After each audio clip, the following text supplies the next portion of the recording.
Good morning students. Today we discussed about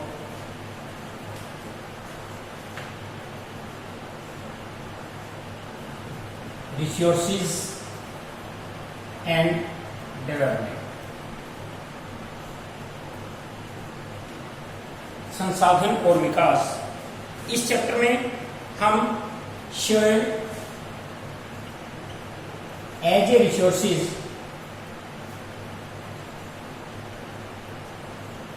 कि मृदा को एक संसाधन के रूप में हम कैसे मानते हैं, इसके बारे में हम पढ़ रहे थे कि what do you mean by soil. इसमें हम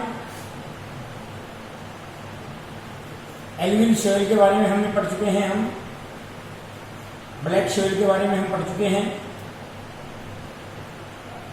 आज हम पढ़ेंगे रेड एंड येलो सोइल, लाल और पीली मिट्टी। ये होती क्या है red and yellow soil? Red soil develops on crystalline igneous rocks in areas of low rainfall in the eastern and southern parts of Deccan Plateau। जो डेक्कन प्लेटू है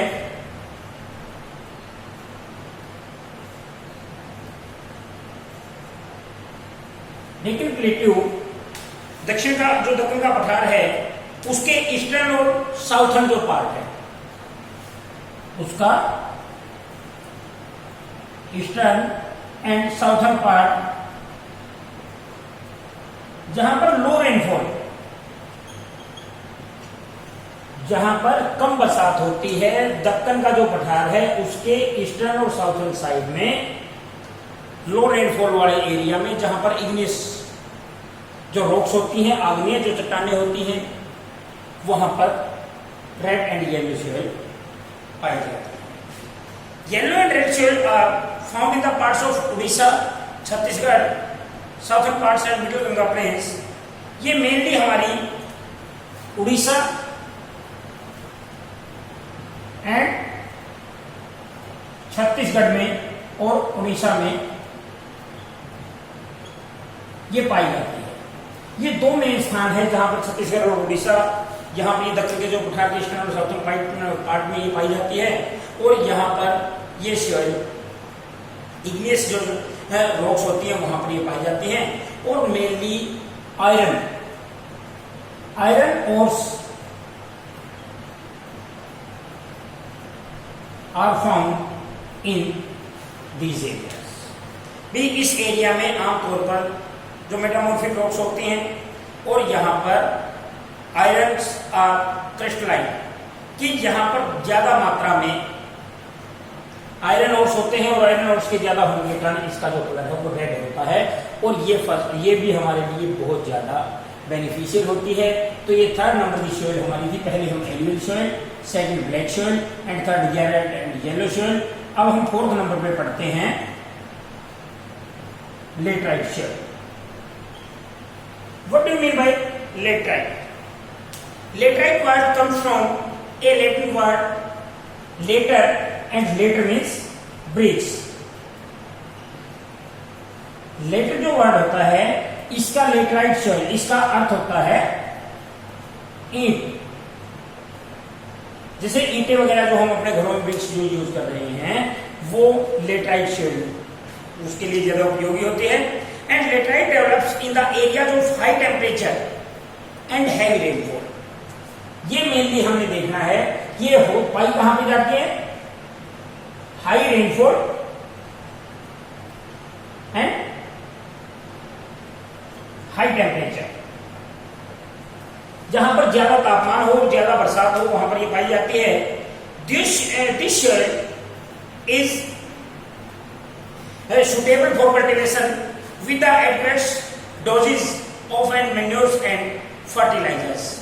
कि आमतौर पर फर्टिलाइजर्स वगैरह के लिए इसका यूज किया जाता है कि इसकी फर्टिलिटी रेट बहुत अच्छी होती है। And this soil are mainly found in Karnataka, Kerala, Tamil Nadu and Madhya Pradesh. Kerala, Karnataka, Tamil Nadu Madhya Pradesh and some parts of Odisha, some parts of Odisha, और उड़ीसा के कुछ हिस्सों में ये पाई जाती है। And after adopting appropriate soil conservation the particular hilly areas of Karnataka, ये कर्नाटका की जो हिली एरियाज हैं वहां पर ज्यादा पाई जाती है। And this soil laterite soil is very very useful for T and coffee, T and coffee crops. अगर हम बात करते हैं, जैसे एग्रीकल्चर वाले चैप्टर में भी हमने पढ़ा था, जो लार्जेस्ट प्रोड्यूसिंग कॉफी प्रोड्यूसिंग जो स्टेट्स है वो क्या है, हमारा कर्नाटका है। एंड कर्नाटका में सबसे ज्यादा कॉफी होती है, तो कॉफी जो लेटराइट सोइल है वो कर्नाटका में होती है। तो इसमें it means Karnataka is the most largest coffee producing state in all over India, कि भारत में सबसे ज्यादा कर्नाटका में कॉफी होती है। And laterite soil is very very useful and beneficial for tea and coffee crops. And on 5th number,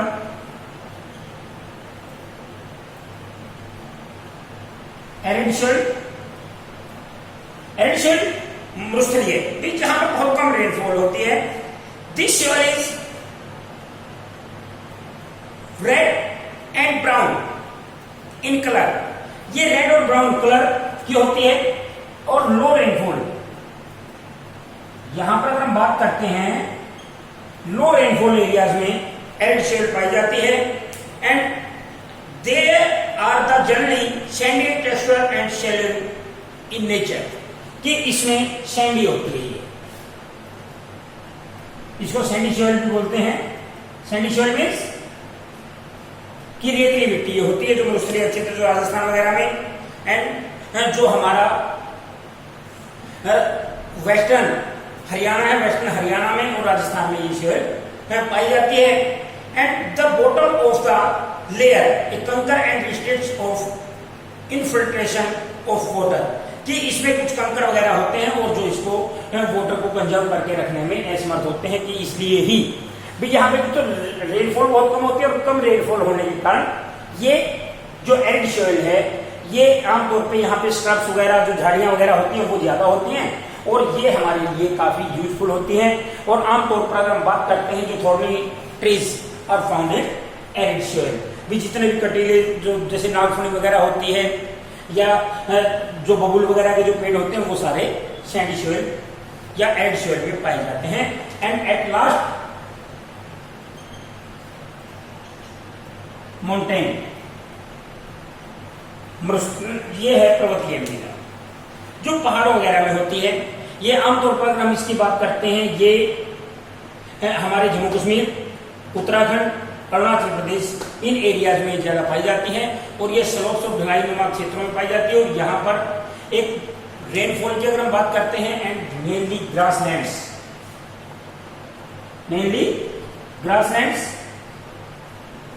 are found in mountain soil. ये आमतौर पर जितने भी ग्रासलैंड्स होते हैं वो सभी इसमें पाए जाते हैं।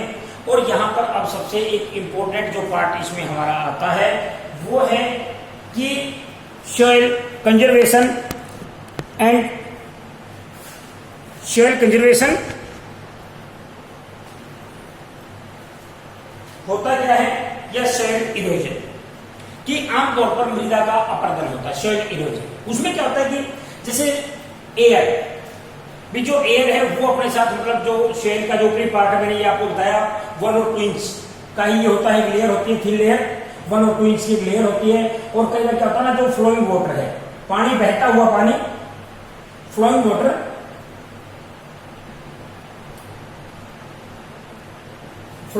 And air, these two are the main reason of soil erosion. ये जो मृदा का अपरदन होता है उसका मेन रीजन हम पानी को मानते हैं, और पानी के साथ साथ में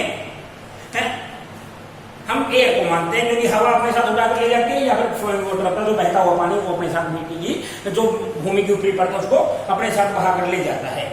इसके अलावा अगर हम बात करते हैं human activities also responsible for the soil erosion, कि जो मृदा का अपरदन होता है उसके लिए सबसे इंपॉर्टेंट जो ह्यूमन एक्टिविटीज भी है, जिसमें सबसे इंपॉर्टेंट क्या है, ग्रेजिंग, कि हम कई बार पशुओं को ज्यादा चला देते हैं, मतलब पशुओं को ज्यादा उसमें ले जा देते हैं, जो पशुओं के पैर होते हैं उनके साथ में जो मिट्टी का जो ऊपरी परत है वो नष्ट हो जाती है, सोइल इरोजन उसके कारण होता है।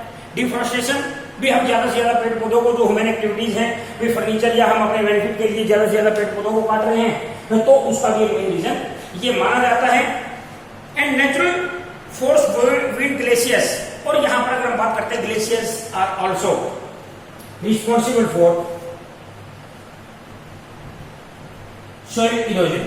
ग्लेशियर भी इसके लिए इंपॉर्टेंट है, क्योंकि बहुत सारे क्या होता है, जो माउंटेन है सोइल जो होती है पहाड़ों में जो होती है, वो ग्लेशियर अपने साथ में उसको बहाकर ले जाते हैं। एंड रनिंग वाटर, इसके लिए मैंने बता दिया, बहुत सारी कई बार क्या होता है, जो क्लेज होता है गलीज वगैरह बन जाती हैं, बहुत सारी धाराएं इसके साथ में होती हैं।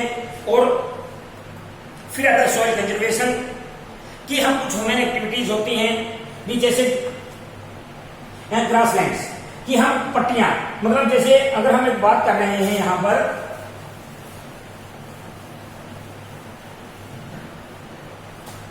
जैसे ये अगर हमारा फील्ड है, इसके चारों तरफ हम पेड़ लगा दें, ये एक मेन रीजन इसका हो सकता है, हम सोइल इरोजन को रोक सकते हैं, जो सोइल कंजर्वेशन है।